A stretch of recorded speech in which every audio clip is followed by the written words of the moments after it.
Hukum akal yang kedua adalah mustahil. Apa itu mustahil? Mustahil yaitu sesuatu yang tergambar tidak adanya menurut akal. Contohnya sifat lemah atau ajzu bagi Allah. Maka sifat lemah ini tergambar tidak adanya bagi Allah menurut akal. Maka hal ini haruslah dipahami. Itulah hukum akal.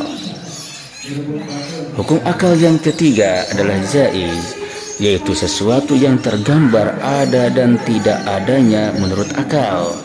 Jadi boleh ada, boleh tidak. Contohnya anak bulan.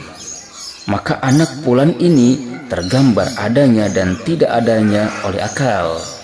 Jika anak bulan ini diciptakan oleh Allah, maka anak bulan ini tentu ada. Dan jika anak bulan ini tidak diciptakan oleh Allah, maka anak bulan ini tentulah tidak ada.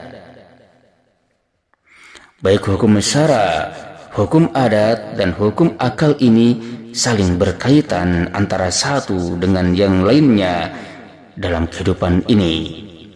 Hukum akal diletakkan di hati sebagai keyakinan.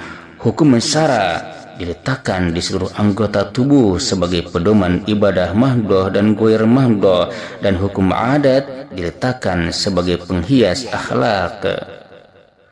Contohnya dalam berdakwah, seseorang harus meletakkan hukum akalnya dalam hati, yaitu yakin adanya Allah yang maha melihat dan maha mendengar, sehingga muncul ikhlasnya dalam berniat.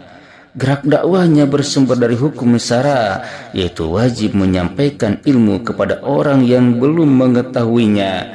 Sedangkan strategi dakwahnya harus memperhatikan hukum adat, yaitu kebiasaan manusia tidak senang jika tersinggung hatinya.